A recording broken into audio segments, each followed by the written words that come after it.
Welcome to my channel. हम सभी ईश्वर की खोज में लगे हैं। उसे पाने के लिए तरह तरह की धार्मिक क्रियाएं करते हैं। तीर्थ स्थलों पर जाकर अपने शीश नवाते हैं, दान पुण्य करते हैं, यज्ञ आदि करते हैं, गंगा सागर से गंगोत्री तक की यात्रा करते हैं। क्या इस सबसे भगवान मिल जाएंगे? बाहर की दौड़ बाहर के उपकरणों से और अंदर की दौड़ अंतर्मन से तालमेल बढ़ाती है। ईश्वर तो बाहर की चीज नहीं है, फिर उसके लिए इस संसार में क्यों भटकना? दूसरी बात यह भी है कि ईश्वर खोजने की कोई चीज है ही नहीं। खोजा तो उसे जाता है जो खो गया हो। ईश्वर खोया नहीं है और ना ही कभी खो सकता है, इसलिए उसको खोजना नहीं है, केवल बोध का रूपांतरण करना है। सिर्फ अंतर की आंखें खोलकर स्थिति को देखना है, समझना है। खोजा उसे जाता है जो बाहर हो, और जो बाहर है ही नहीं उसे बाहर कैसे तलाश किया जाएगा? ईश्वर कहीं बाहर नहीं बल्कि हमारे भीतर है। हम स्वयं हैं, पर बाहर इसलिए ढूंढ रहे हैं क्योंकि हमारी इंद्रियां बाहर खुलती हैं। आंखें दूसरे को देखती हैं, अपने को नहीं। कान दूसरे को सुनते हैं, अपने आप को नहीं। अपने अंतर की आवाज अनसुनी रह जाती है। नाक दूसरे की गंध लेती है, पर अंदर की गंध से बेखबर रहती है हमेशा। हमारा सब कुछ बाहर से जुड़ा हुआ है, इसीलिए हम अपने आप को ही भूल बैठे हैं। हमें तो अपने को देखने के लिए भी आईने की जरूरत पड़ती है, यानी अपनी पहचान का भी माध्यम कोई और बनता है। अपना परिचय भी दूसरे पर आधारित हो गया है। दूसरे के अच्छा कहने पर अपने आप को अच्छा समझ लेते हैं। अगर उस ईश्वर को खोजना है और पाना है तो भीतर की यात्रा करनी ही पड़ेगी। इस यात्रा में आंख, कान, नाक, गला कोई काम नहीं आ सकेंगे, और ये यात्रा अंतरिंद्रिय होगी। अंतर के तत्व का दर्शन कर पाएगी अंतर की आंखें, जिसे शिव का तीसरा नेत्र कहा गया है, और महावीर ने इसका नाम दिया है प्रज्ञा का नेत्र। पर इससे जुड़ने के लिए आधार चाहिए। प्रकृति से जुड़ने के लिए इंद्रियों का सहारा चाहिए, लेकिन ईश्वर से संबंध स्थापित करना बिना किसी इंद्रियातीत हुए ये संभव नहीं है। अपने को रत्ती रत्ती समर्पित करना है ईश्वर के लिए, अपने आप के लिए।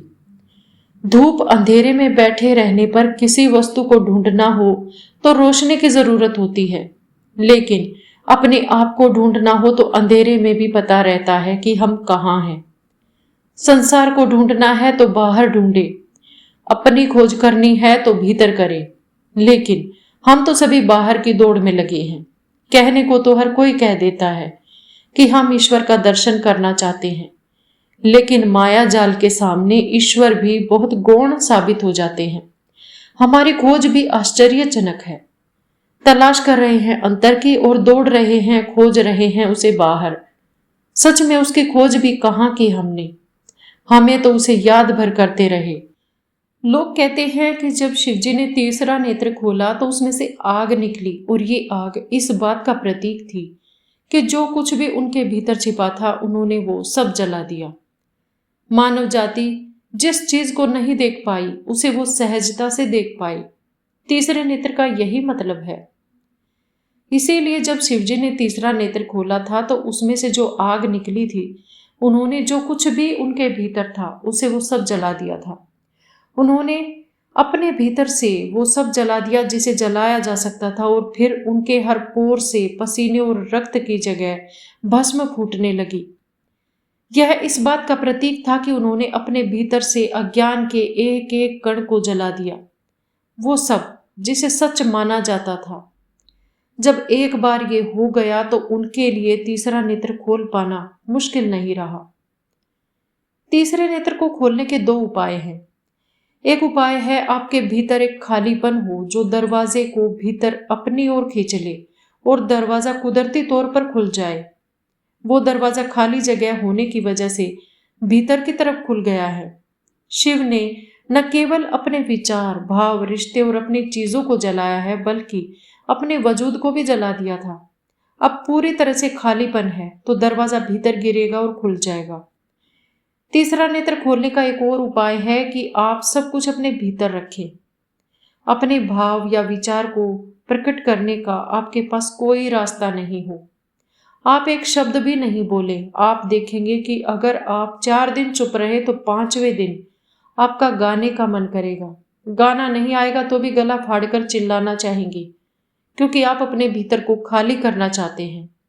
पर अगर आपने कुछ भी बाहर नहीं जाने दिया तो इतना दबाव होगा कि आपके भीतर एक दरवाजा खुल जाएगा। और यह एक और उपाय है। हालांकि अगर आप डिप्लोमेट हैं, अगर आप मध्यम मार्ग में यकीन रखते हैं, तो इसका मतलब है कि आप कहीं नहीं जाना चाहते। मध्यम मार्ग को मानने वाले अपने जीवन में कहीं भी नहीं जाना चाहते। ये और कुछ नहीं, बस आपके जीवन का आरामदायक दायरा होता है। इसका मतलब है कि आप हमेशा कुछ करने से बचना चाहते हैं। यही मध्यम मार्ग है। यह आपको कहीं भी किसी भी दिशा में नहीं ले जाता और कुछ समय बाद इसे सोचना भी बेकार हो जाता है। मान लीजिए कि आप सड़क पर चल रहे हैं और अचानक एक बड़ी चट्टान सामने आ गई। इसे पार जाने के 2 ही रास्ते हैं। एक दिशा में बाघ बैठा है, दूसरी दिशा में आग जल रही है। अगर आप मध्यम मार्ग अपनाते हैं और चट्टान पर चढ़ते हैं तो केवल व्यायाम ही होगा, आप कहीं नहीं जा सकेंगे। तो या तो आप बिल्कुल खाली हो जाएं, खालीपन की ताकत इसे खोलेगी, या अपने भीतर दबाव बनाएं तो वो दबाव इसे खोलेगा। ये 2 उपाय हैं। पहला उपाय बेहतर विकल्प है। अगर आप दबाव बनाकर दरवाजा खोलेंगे तो यह कल बंद भी हो सकता है और कोई दूसरा भीतर झांक सकता है और आप भाग सकते हैं। ये अपने आप में दुखदाई होगा। एक भी भाव या सोच को प्रकट नहीं करना, एक शब्द नहीं कहना, मन में उठ रहे मत या विचार को नहीं कहना, यह आपका विस्फोट कर सकता है। अगर आपने हर चीज को संभाले रखा तो तीसरा नेत्र खुल जाएगा। हालांकि अगर आप डिप्लोमेट हैं और अगर आप मध्यम मार्ग में यकीन रखते हैं तो इसका मतलब है कि आप कहीं नहीं जाना चाहते। मध्यम मार्ग को मानने वाले अपने जीवन में कहीं नहीं जाना चाहते, और ये और कुछ नहीं, बस आपके जीवन का एक आरामदायक दायरा है। आज की वीडियो में इतना ही। मिलते हैं अगली वीडियो में एक नए विषय के साथ। तब तक के लिए खुश रहें। Thanks to all, thanks for watching. अगर वीडियोज अच्छी लगे तो प्लीज चैनल को सब्सक्राइब करना ना भूलें। Thank you.